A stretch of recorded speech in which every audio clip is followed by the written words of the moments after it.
Good evening and welcome to the 2023 Civic Leadership Academy Graduation Ceremony.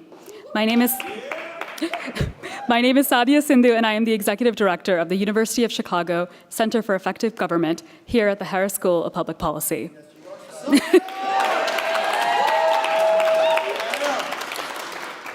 We are so thrilled to be here today at the Keller Center, home of the Harris School and the Harris Family Foundation King Harris Forum, to celebrate the accomplishments of the 2023 cohort of Civic Leadership Academy Fellows.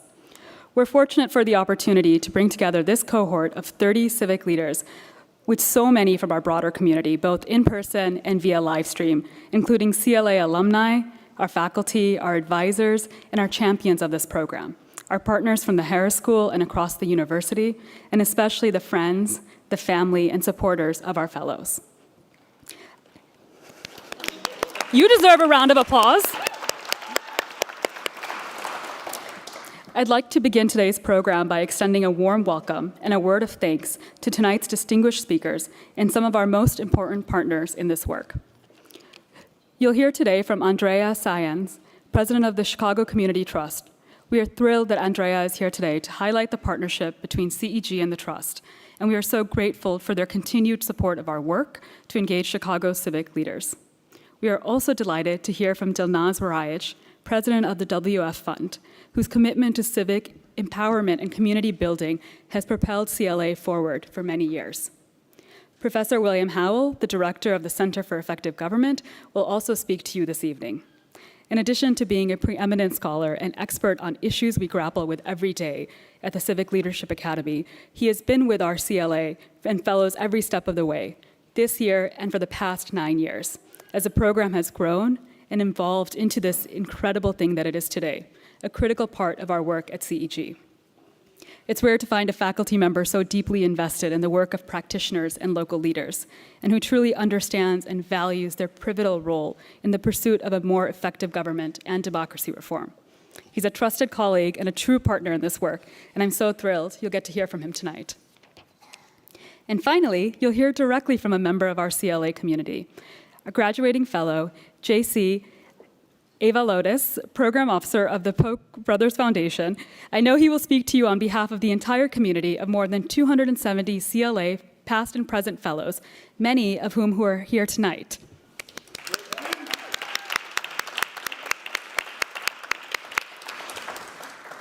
I want to say a word of thanks to all the faculty members and civic leaders here in Chicago and in Paris who came before our fellows to share just a snippet of their life's work. I'm also grateful to my colleagues at the Harris School and the University of Chicago and the numerous supporters and partners of CLA who are joining us either here in Hyde Park tonight or online. You are all a part of what makes CLA so special. I also want to express our immense gratitude to our funders whose generosity makes CLA possible.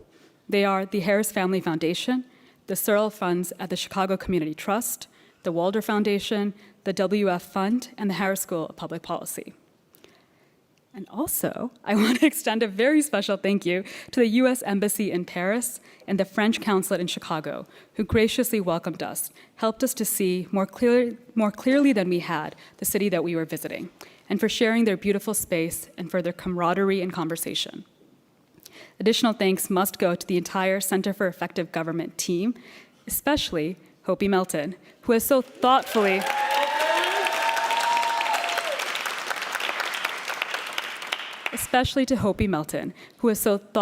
and with love and care curated this experience that we're celebrating here tonight. Hopi, the fellows know this, and we all know this, but I'd like everyone in this room to take a moment to appreciate all that you have done for this cohort and in service of this program and CEG.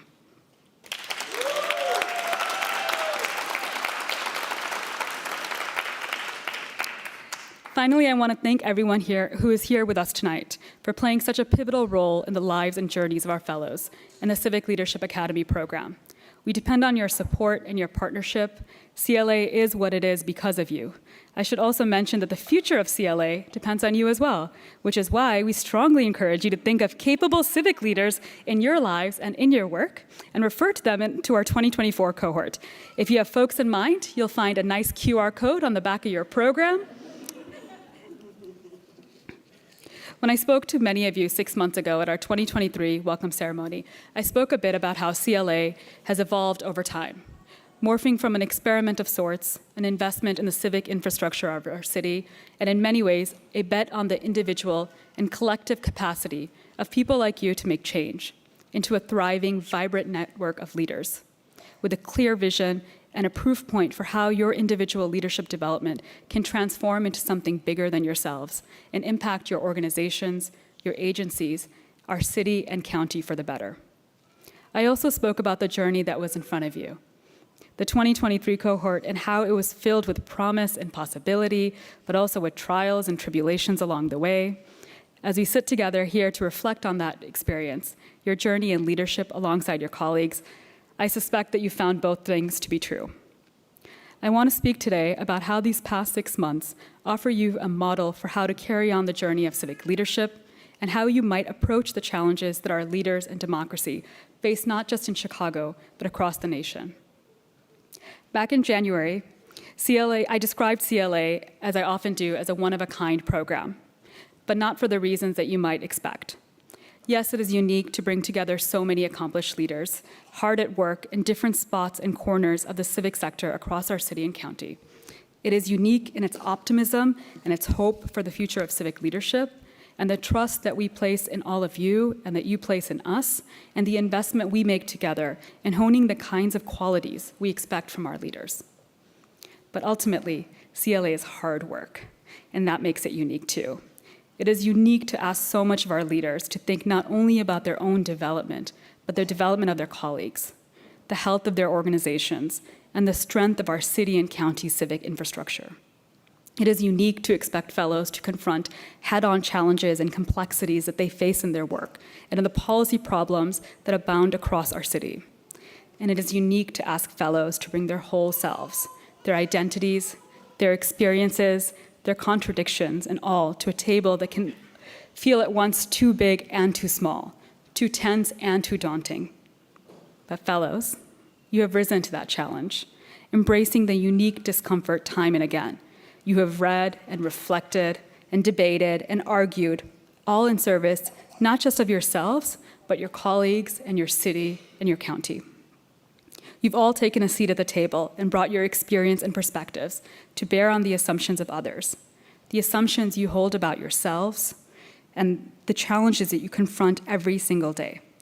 Not because it was easy, but because it was hard, and because it's important, because it's essential to the work that lies ahead. CLA is unique because of the muscles you first flexed in these 6 months are ones that you will continually flex after the program. Nearly 270 alumni can speak directly to this, and so can their accomplishments in advancing equity and improving the life of Chicagoans. They do so all while overcoming naysayers, navigating through forceful headwinds, and peeling back layers of institutional dysfunction. They are proof that the skills and relationships that you develop here will stay with you and benefit you in your service to our city and its people. They will also serve as an antidote to those who reduce Chicago to staggering statistics and view its leadership as mired in division, its challenges as insurmountable, and its institutions as irreversibly broken. They also happen to be an essential ingredient in the pursuit of a more effective, a more inclusive, and stronger democracy, even amidst great uncertainty, daunting challenges, and long odds. At the Center for Effective Government, we have lofty, ambitious, big goals. We seek to improve government's capacity to serve us and to help us solve the biggest challenges that we face as a society by advancing reform and fostering democracy. There are times that I and many other well-meaning people, other leaders like you across the country, and our partners in this work who feel the weight of this task. We grow jaded and pessimistic, drowning in the complexity of their problem. Change can feel far off, and thriving democracy can feel out of reach. And yet, I constantly turn to the Civic Leadership Academy, to you all, as an antidote to that feeling, a proof point that the possibility of our task together, a critical piece of the solution to a challenge of a generation, and the reason why CLA is integral to the work of the Center for Effective Government. We know that in order to effect change within our institutions and to the contours of our democracy, we need leaders who are not only thinking about those structural problems, but who can make concrete the idea that institutional reform is a gateway to the kind of policy solutions that you all seek in your lines of work every single day. We need leaders like you who can confront the messy contradictions of ourselves and our city, who through collaboration, humility, creativity, and optimism find ways to make progress, whose rich experiences add depth and nuance and help us forge a path together, step by step, towards meaningful and transformational change. You are an example to leaders across the country who share in that goal and seek a path to it, myself included. Our challenges will not disappear, nor will their complexities resolve. But as you leave us today, we're confident that we can lean on you and that you will lean on each other in that pursuit. Congratulations to the Civic Leadership Academy class of 2023, and the very best of luck to each of you. We at the Center for Effective Government and the Harris School of Public Policy are honored to be doing this work alongside you. Thank you.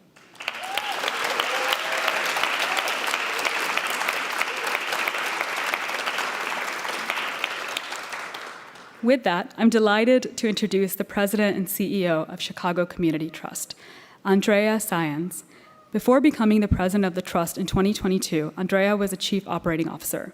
She has held numerous other roles as first deputy commissioner at the Chicago Public Library, as well as chief of staff to Chicago Public Schools CEO, policy advisor for the U.S. Department of Education's Office of Career, Technical, and Adult Education, and as executive director of ASE, a national nonprofit working to increase Latinx entry and success in professional careers.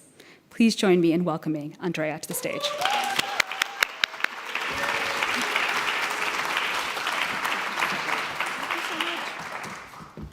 Thank you, Sadia, and thanks everyone for inviting me to join your celebration this evening.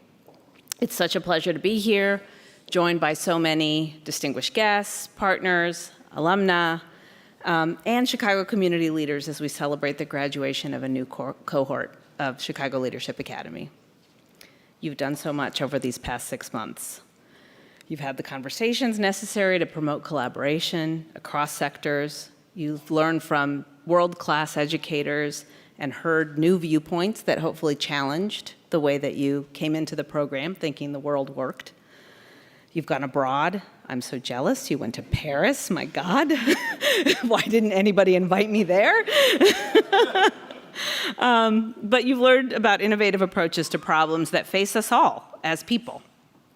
You've completed your capstone projects, and we hope you've come out of the program inspired to do even more to improve the lives of everyone who calls Chicago home. In recognition of this achievement, I'm going to ask you to do two things. First, give yourselves a round of applause.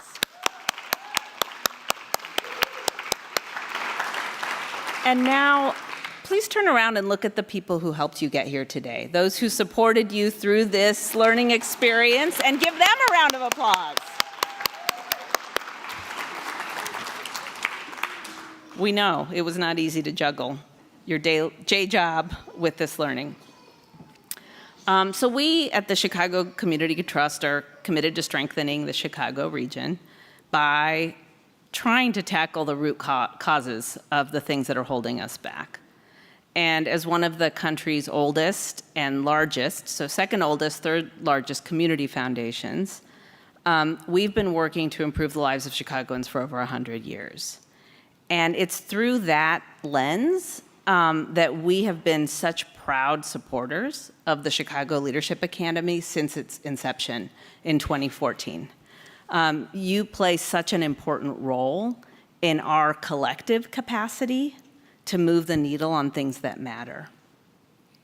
What I've learned by having many fellows as colleagues and friends and watching the program evolve is that CLA strengthens the ties between the nonprofit and government sectors, critically important for us to get work forward.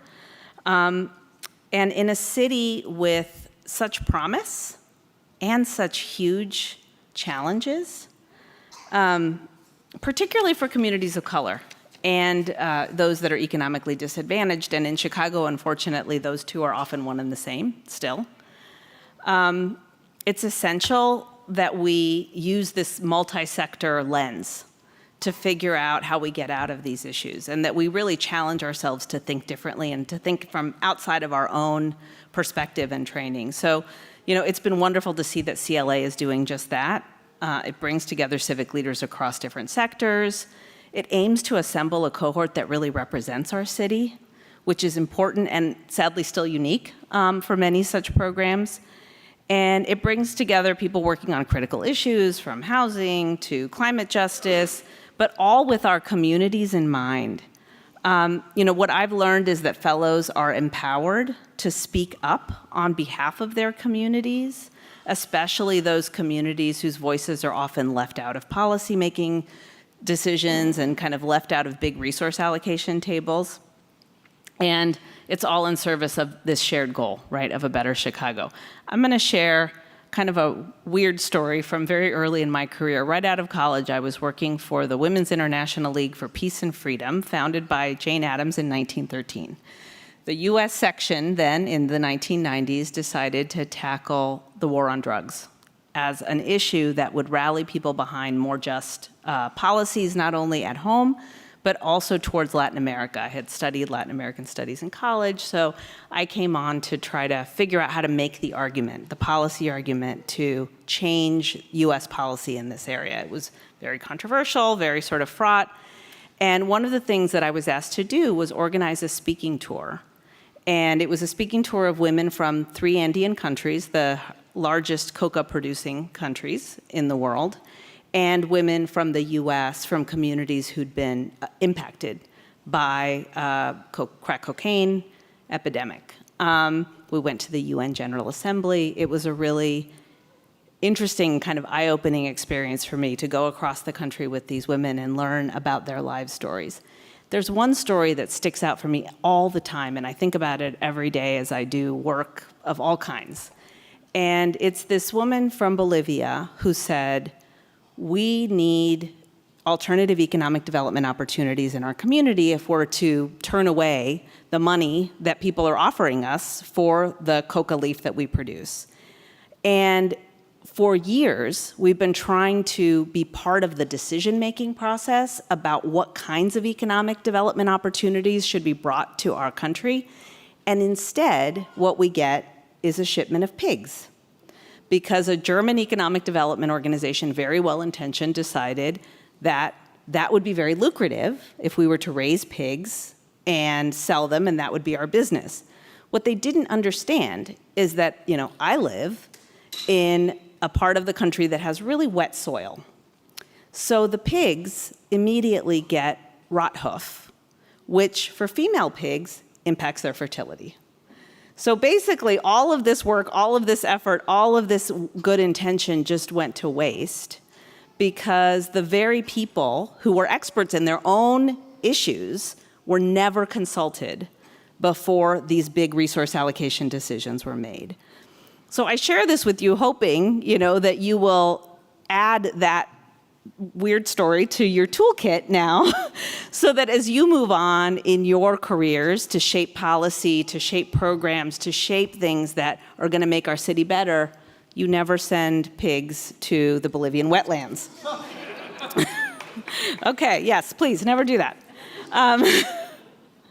So I also just want to say a bit about the Center for Effective Government, because the CLA has really become a cornerstone for the center. By connecting community leaders, activists, students, journalists, policymakers.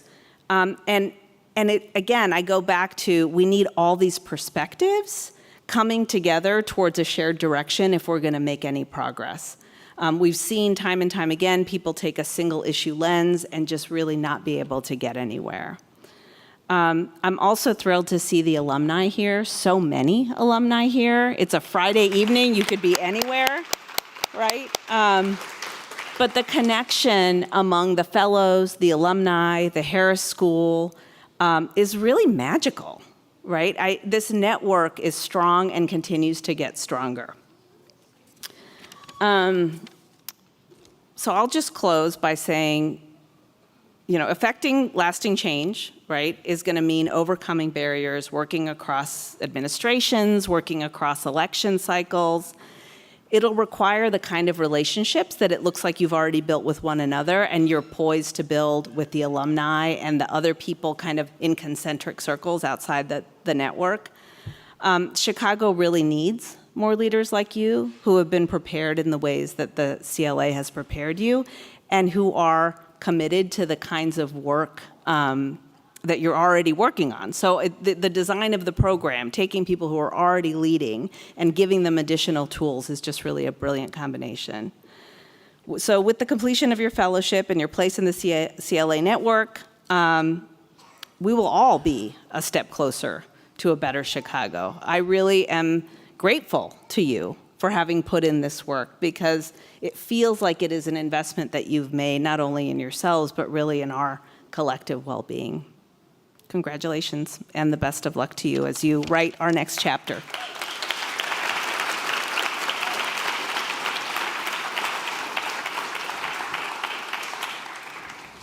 I don't think I'm going to introduce you. I think I'm just going to say hi. Welcome to the podium. Thanks. That was terrific. Thank you. Thank you. I'm Will. Hi.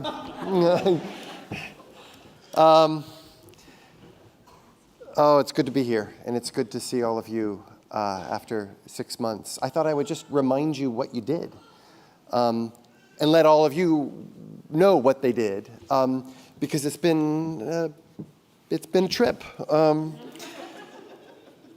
We brought out Heather Caruso, who is a psychologist from UCLA first, for us to think about issues involving diversity and dialogue. And then we brought Harry Davis, who's a sociologist who works in the business school, to introduce a theater metaphor to think about the capacity that you all have, the expansive capacity that you all have to affect meaningful change in your leadership. And then we brought Jessica Thebus, who is a director from Northwestern, to think about the nature of change, and because you all work in a space that's defined by change. We then reflected upon definitions of leadership and tried to put them into conversations with theories of social movements, and for that we brought out Margaret Brower, who's a political scientist at Harvard. And we moved on to then think about issues involving ethics and the obligations of leadership. And we didn't do that in the abstract. We did a careful reading of Bartleby the Scrivener with Ken Warren, who's an English professor here at the University of Chicago. And then explored the troubled and complex notion of an Olympics of suffering with Armando Maggi, who is a professor of Italian literature. Moving on, we spent a day thinking broadly about issues involving identity, and again, not in abstractions, but by looking squarely at what went on in the 1919 race riots and its aftermath. And for that, we had as our guide Adam Green, who's a historian here at the University of Chicago, and then turned to fights over contested categories, legal categories of sex and gender with a law professor, Marianne Case. You can see we're all over the place, and that's, I think, week 3, and we got a long way to go. Let me say a few more. I'm gonna keep going. Stephen Tellis, who studies conservative legal movements at Johns Hopkins, came out to encourage us to think about what long-term investments look like for systemic change. John McCormick, who is a political theorist, came to encourage us to, by reading Machiavelli and Saul Alinsky, to think about strategies for conserving in one instance and then disrupting in the next power relationships in the service of change. Ethan Buenito-Mesquita, who's a game theorist, who's also the dean here, came forward to encourage us to think about those matters of measurement that you all have to write grants about. Here are my deliverables, and to think about how at once important they are, but also how problematic they can be, and on and on.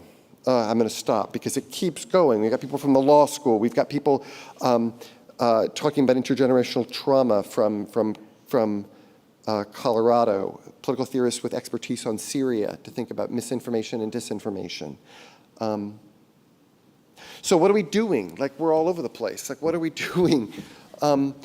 let me start with what we're not doing, which is not leading with or trying to inculcate definite or preconceived notions of the correct definitions of leadership, or handing down lessons on the exact and precise practices of leadership that you all should be adopting as a matter of course, or certainly not to dictate what the exact policy is. This isn't a fly-by-night leadership operation that overpromises and shucks policy solutions. It's a space for serious-minded, hard reflection in contested spaces.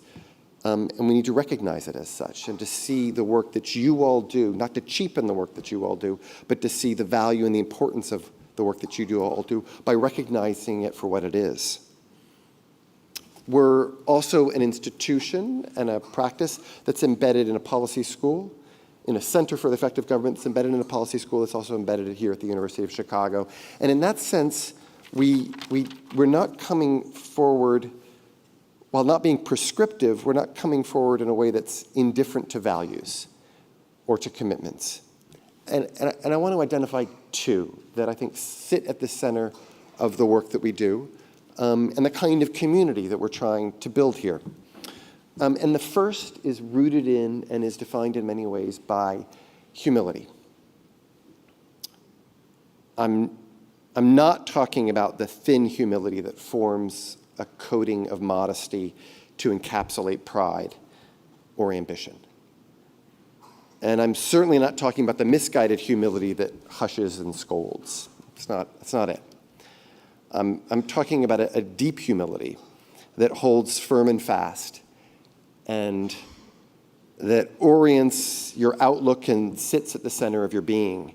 It's the humility born of an appreciation that all of our educations are incomplete, that our measures of the empirical world, our models of the empirical world, always come with noise and often come with bias, and that finding enduring solutions to trenchant problems requires adaptation and openness, allowing for the possibility of discovery and a carefully calibrated attention to trade-offs. And so at each turn in our conversations, we see an essential truth here, and then we say, but this contested by this other thing too, and how do we hold both and try to balance between them? And to do that effectively, to do that with impact, we got to proceed with humility and demand that others do so as well. We're not going to hack our way out of current democracy challenges. There's no panacea that's going to set things right once and for all. And there's no single savior on a stallion who's going to come to our rescue. Let's not hold out for that. Humility requires that we undertake the hard work and that we remain open to the possibility in some moments that we're wrong and that corrections are going to be needed. And we need each other to turn for guidance for those corrections. And that all along we pay close attention to the downstream effects of our worldly interventions, the effects that we may not have anticipated. But make no mistake, this kind of humility is also a source of tremendous strength.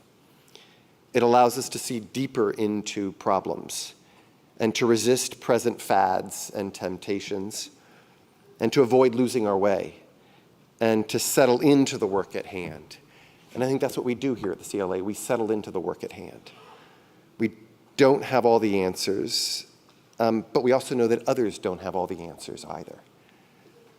And so we make an enduring impact on this city that we love. In order to do so, we need to lift up voices, not just because it's the right thing to do, but also in order to hear and learn from what they have to say.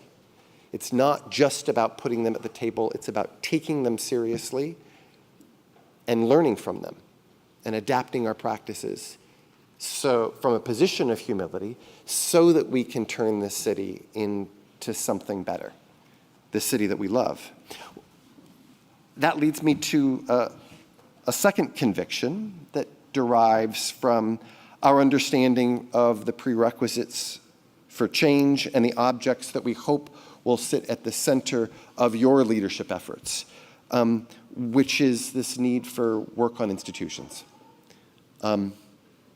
This morning we heard fellows present their final capstone projects, and they were fabulous. In these capstone projects, they don't merely think about large objectives that will improve and strengthen our city. They think squarely about institutional reforms that need to be adopted in order to improve our civic infrastructure, so that promising policies that right now are thwarted and subverted can be meaningfully lifted up and get traction in our politics. And then moving on to think about strategy for how we actually undertake that work. And I want to just identify for everybody what these reforms were. I mean, what we heard this morning were about a tech-enabled intervention. I use the language because that's what you all, who came up with that? You got it. Tech-enabled. Tech-enabled interventions intended to augment citizen involvement in Chicago's city council.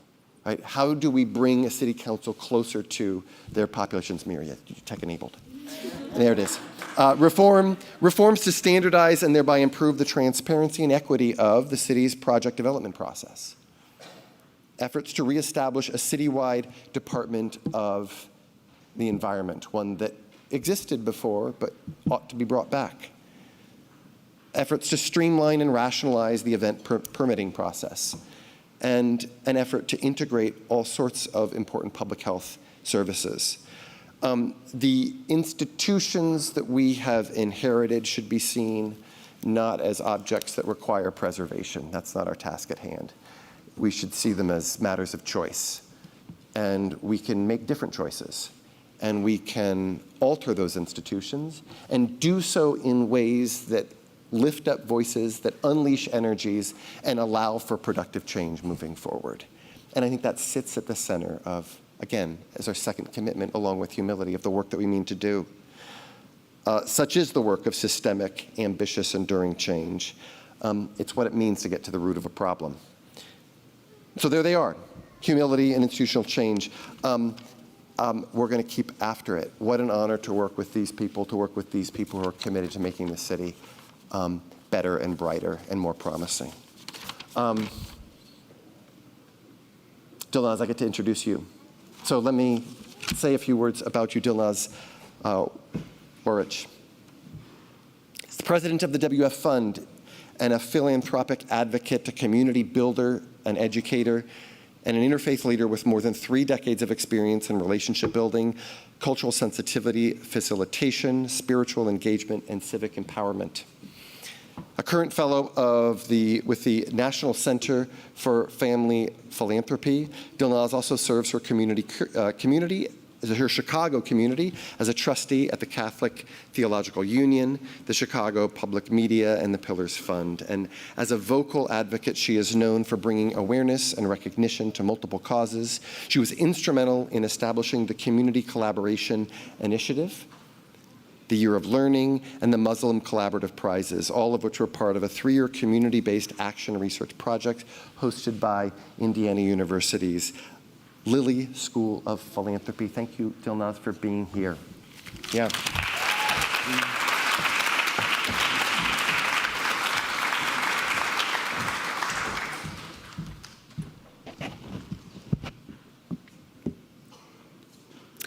So thank you, Sadia, Andrea, and Will, for your inspirational words and grounding us into this space.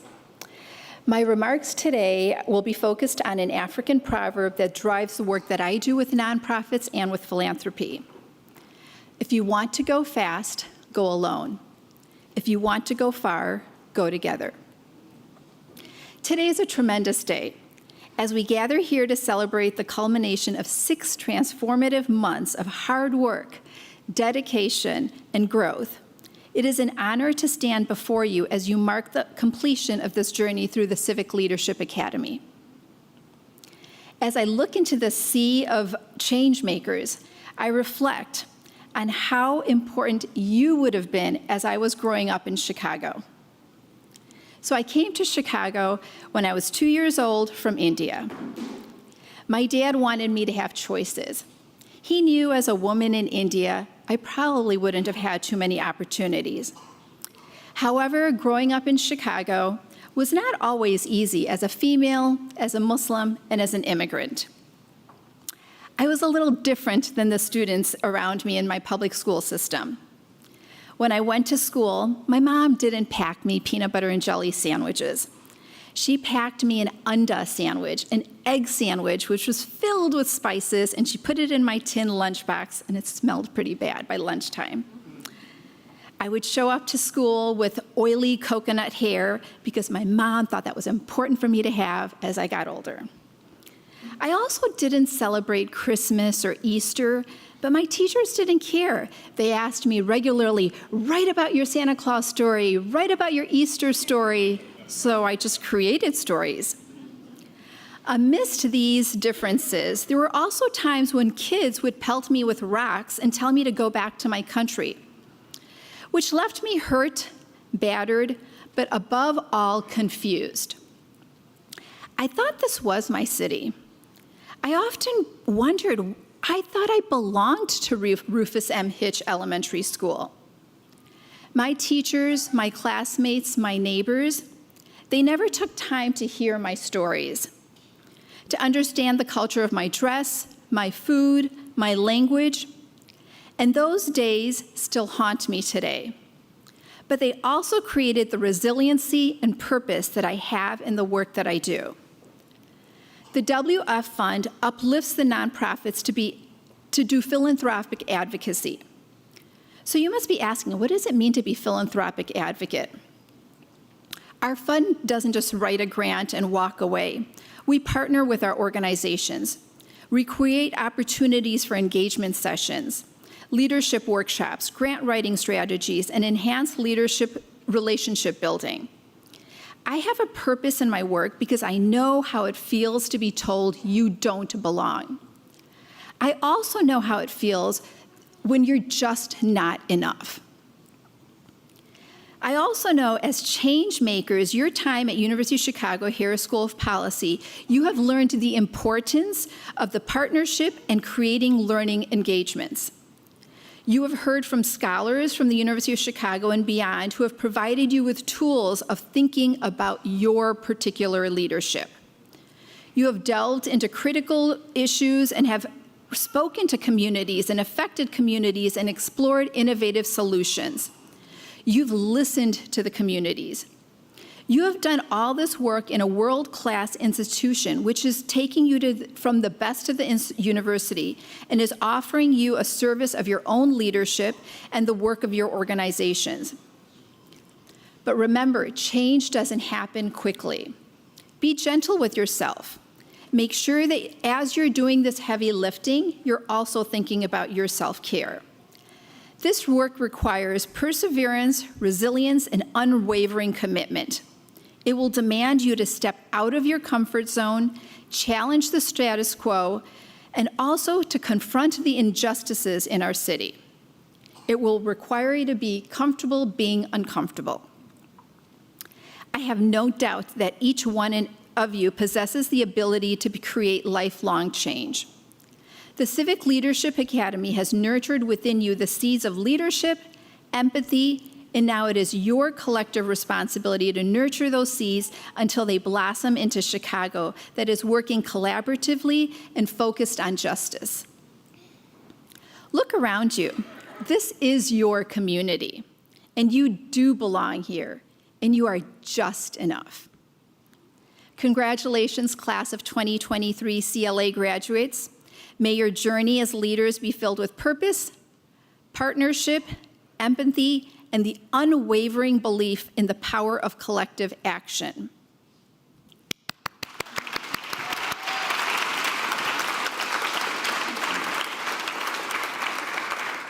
Now I get to the honor of introducing one of your graduating classmates to be our next speaker.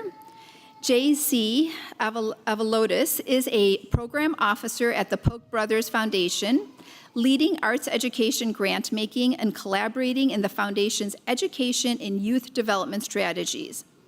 In this work, J.C. collaborates frequently with colleagues in philanthropy, nonprofits, with the City Department of Cultural Arts and Affairs and Special Events, the Chicago Public School System, and many more. Prior to the Proch Brothers Foundation, JC was Director of Development at Marwin, a visual arts education nonprofit. JC facilitated strategic planning, shaped program evaluations, and helped launch the Complete Capital campaign that raised over $8 million. He has worked as a teaching artist and is active in Chicago's live lit community as a writer and performer, and serves as a board chair with the Paper Machete Show. He serves on the local school council for Alexander Graham Bell Elementary School and is an assistant coach for his little son's Little League baseball team. JC has run 7 marathons and is a PACE group leader for the Chicago Area Runners Association Summer Marathon Training, which starts tomorrow morning. So we'll all be there. He received a master's degree in religion and the arts from Yale Divinity School and a BA from Emory University. JC.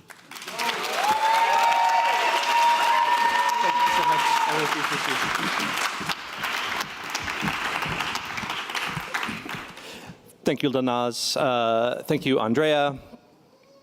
I am so grateful to be here with all of you today.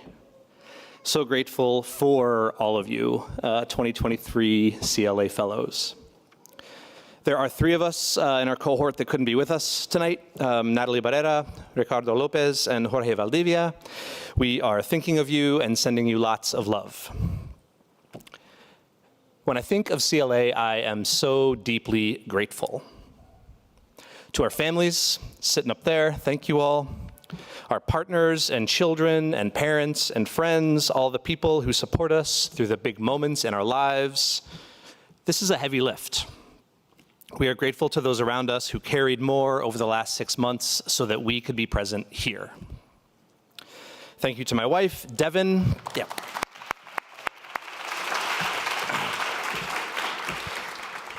Thank you to my wife, Devin, and my incredible kids, Albie and Tilly. Hi, Albie and Tilly. Thank you to everyone that made it possible for us to do this, those with us here tonight and those who aren't. We are grateful for you.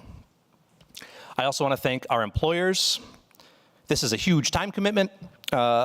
People in this cohort have some really important jobs. Thank you for the space and support to do this. My boss and friend, Yvette Cardona, is here tonight. Thank you, Yvette. Yeah, we can clap for my boss. That's cool. Thank you, Yvette, for tolerating both the flurry of emails from me at the end of the day on Thursday and then my radio silence every other Friday since January. Thank you, Yvette, and all of our employers for seeing the opportunity and the importance of this moment for all of us and our shared work in our city and in our county. And to the Center for Effective Government at the Harris School of Public Policy, most especially Will Howell, Sadia Sindhu, Hopi Melton, and Sammy Williams. Thank you.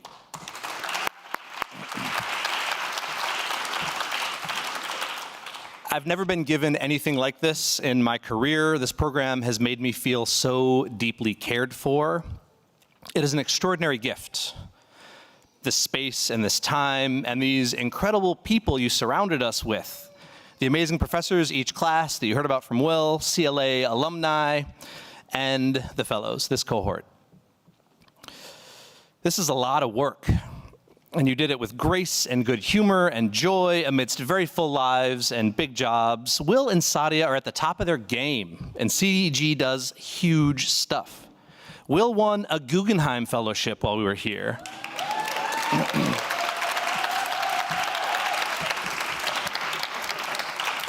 And Sadia is doing this while also participating in the Aspen Global Leadership Network.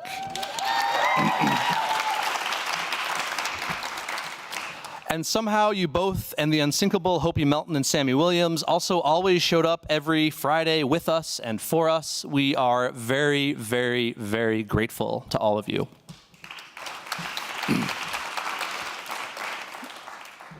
And to the fellows, 2023, y'all are funny.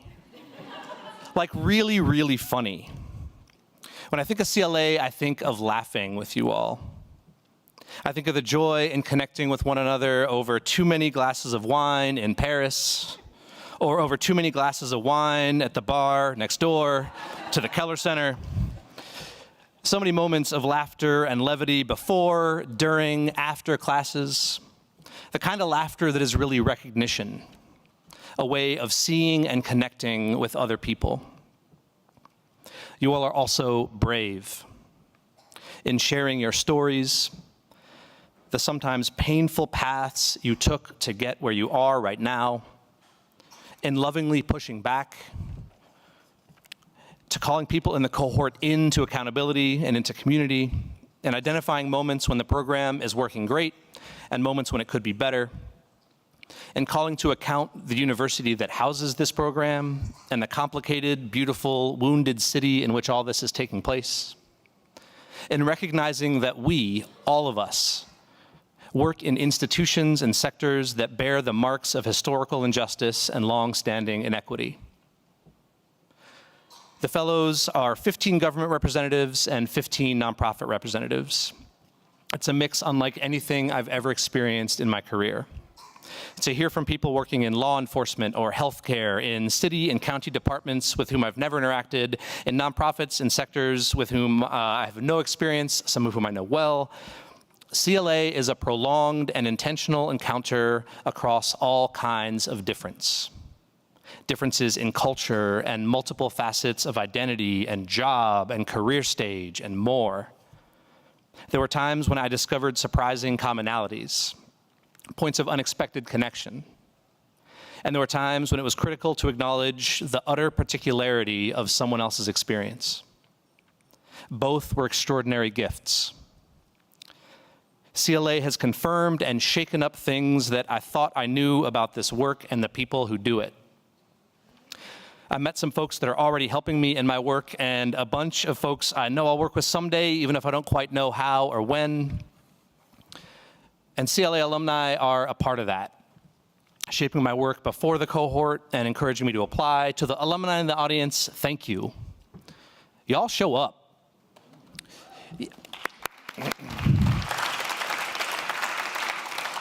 Years and years after you go through the program, you show up.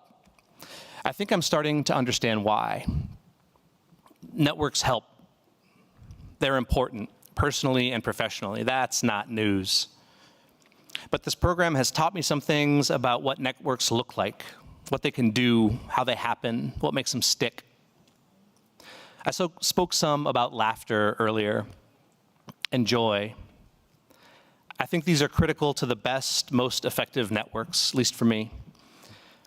People you can laugh with, really laugh with, are often people with whom you can be vulnerable, people with whom you share values. That's a powerful basis for trust and sustained collaboration.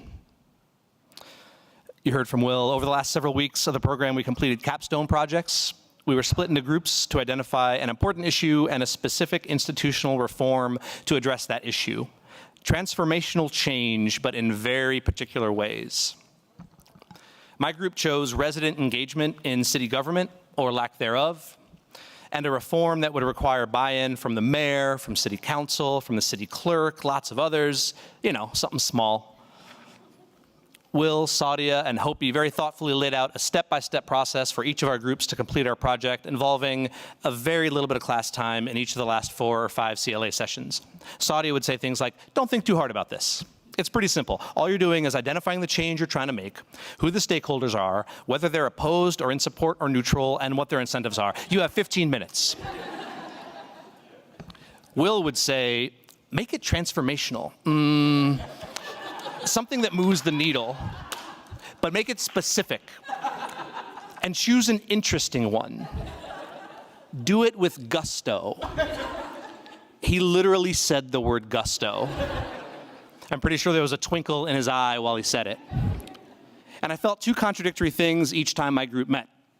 I thought, this is impossible. We do not have enough time. And I also thought, this is fun. I like these people. They're smart and funny. And we somehow did it, all of us, with gusto. Will told you about some of the projects. They are awesome. They are timely. I hope they all happen. Stay tuned. And the reason we were able to do it was because I think we were given constraints that forced us to approach it playfully. Not to take it or ourselves too seriously. despite the fact that we're talking about critically important issues and systems. It was collaborative, and it was fun, and it was deeply serious all at the same time. And in our very last class, last Friday, Dr. Royce Lee, a psychiatrist here at the U of C Medical Center, who's an expert on the brain and how trauma shapes it and the toll that all this takes on caregivers, talked about the importance of networks in how we learn and think, and about the importance of play. How play is exquisitely designed to provide the perfect container for our learning, and how connecting a sense of play to what we do every day is a way to combat burnout and unlock new learning and inspiration. It was a moment that felt more like remembering something I've always known than learning something new. It kind of made my whole CLA experience make sense, both what had been important about it and how we could use it moving forward. We are living through a time of extraordinary challenge. There is pain and devastation shaping the work we all do, especially in the last 3 years. There's also strength and resolve, even as the racism and trauma and injustice causing all of this continues to play out all around us and in our own institutions. This work is hard. We do it while grappling with how our own identities are privileged or erased in our own institutions. We work in complicated, imperfect places, in a complicated, imperfect city, at a complicated, imperfect time. In the midst of all this, 2023 Fellows, we have been given the gift and the challenge of time apart to reflect and learn and form new relationships with people like us and people unlike us. We've been given the invitation, at least in moments, to consider ourselves and our work playfully, to simultaneously acknowledge that what we do is critical and that the stakes could not be higher, but also that in the work we do with and for our neighbors, there is joy. And there is renewal in relationships with others that care as deeply as we do. There are new possibilities for connection in our own work. Sometimes it takes stepping back, being playful for just a moment to see them. There's a question I've asked myself throughout this experience, and especially the last couple weeks as it's been ending. What are you going to do with this? Maybe you've asked yourself this question or had someone else ask you. It can sound like an accusation, like I should already know exactly what to do next. What are you going to do with this? But there's another way to ask this question, another inflection and a whole other set of meanings. We can ask ourselves and each other the same question, but from a place of joy and playfulness. Not, what are you going to do with this? But what are you going to do with this? It's a question you can ask while smiling. It's a question you can ask to make someone else smile. We've all been given an extraordinary gift, the gift of each other, 29 other people I might not have met any other way, but without whom I can't imagine my life now.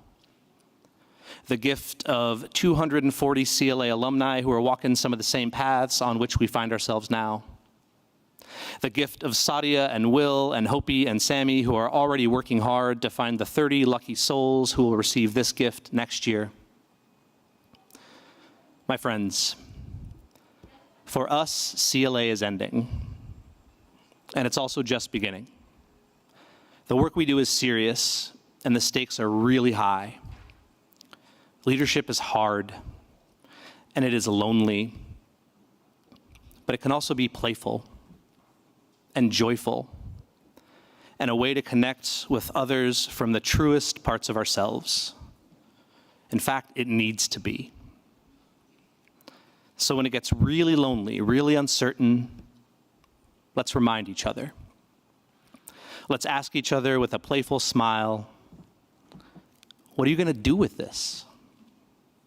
What are we going to do with this?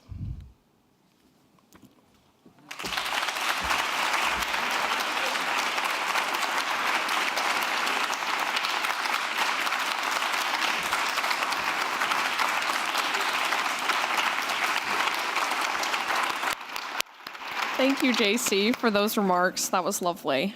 I'm Hopi. I'm a program associate at the Center for Effective Government, and I'd like to invite Will and Sadia to join me on stage, and the first row of graduating fellows to kind of line up to receive your certificates.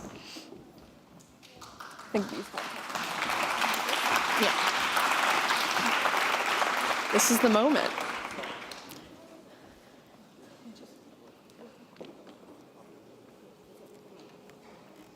All right. First up is JC Aevaliotis with the Pope Brothers Foundation.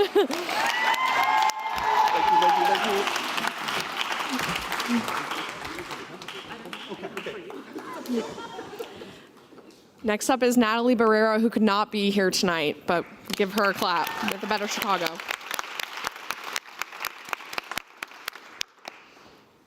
Cindy Cambrai, Chicago Metropolitan Agency for Planning.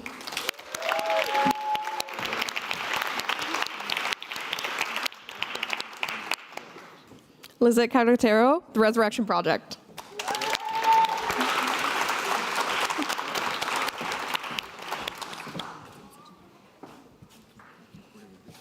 Oh, doing photos. Kathy Chan with Cook County Health.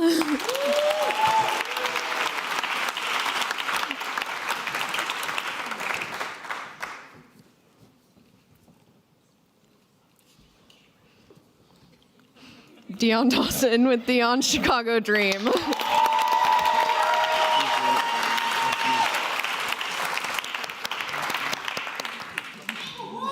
Okay.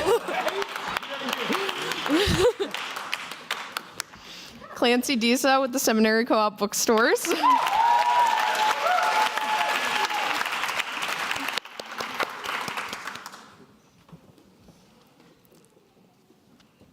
Armando Garcia with Chicago House and Social Service Agency, also our Walder Foundation fellow.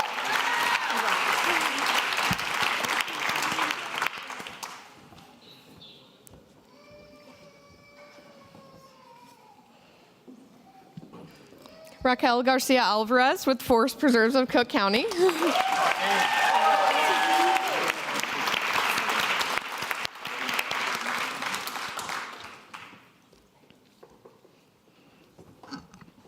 Kenneth Jilks Jr. with ITAV Development and our WF Fund Fellow.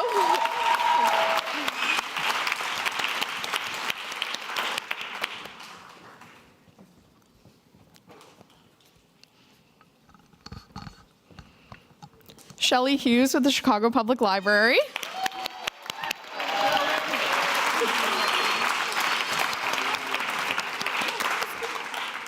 Oh.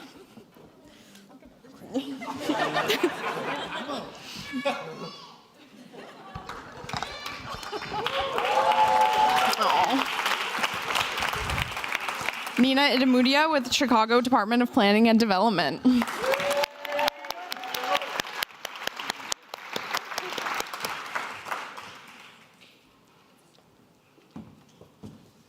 Kira Joshi, Cook County Department of Public Health.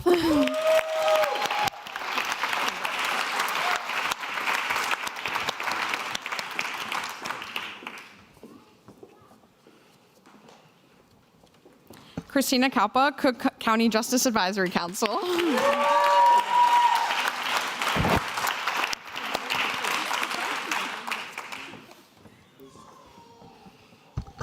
Next person up is Ricardo Lopez with the Chicago Department of Housing. He could not be here tonight, but we'll give him a clap.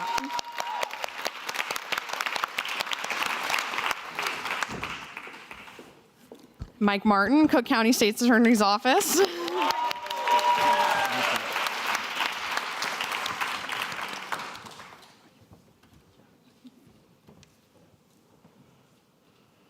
Libby Massey, Chicago Public Schools.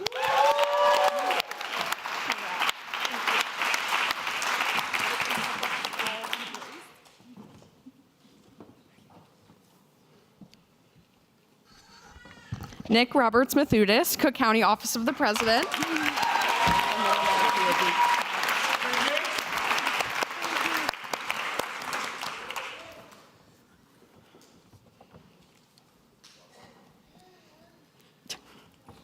Lakeisha McFadden, Centers for New Horizons.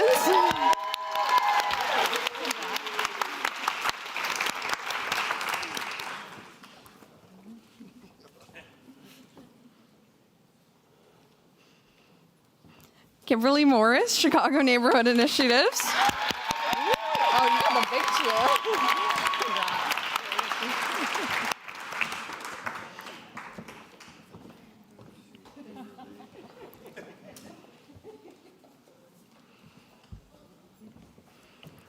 Cherise Pryor, Office of the Illinois Governor. Congratulations.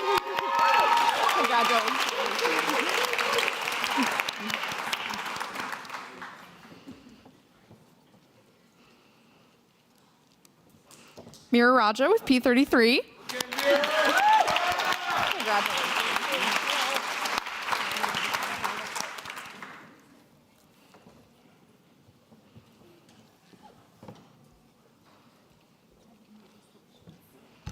Lauren Raymond, Floyd Card Review Board.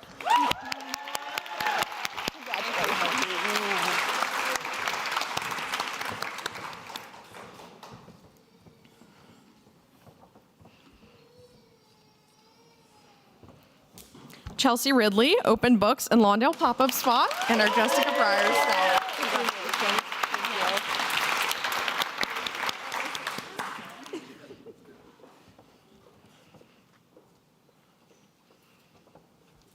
Luis Roman, JB and MK Pritzker Family Foundation. You got that.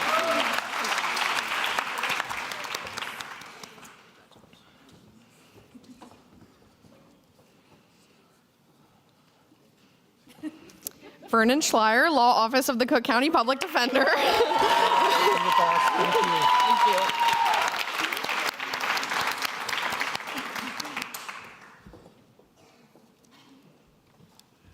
Jamie Simone, Trust for Public Land.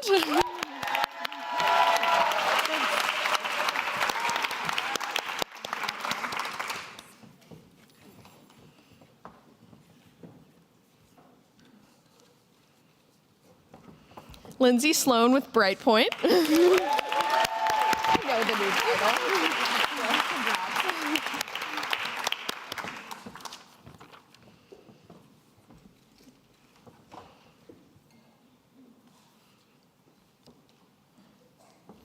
Jared Smith, Chicago Police Department.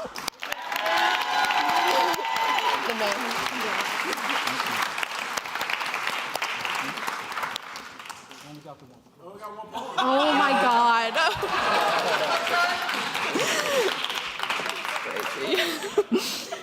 Oh. And our last fellow in the lineup is Jorge Valdivia, who could also not be here tonight, from the Chicago Theater Alliance. Claps for him. And that is CLA 2023. Congratulations. Congrats.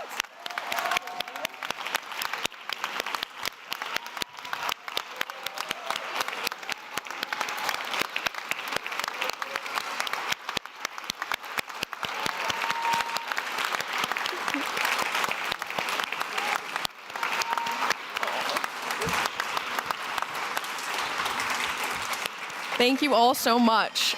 So this concludes the formal program for this evening. Another huge thank you to everyone who makes CLA possible, our community of alumni, faculty, and our partners. And to all of us who joined virtually, thank you so much. For everyone in the room, please make your way back upstairs for some food and drink, and enjoy the night. Thank you.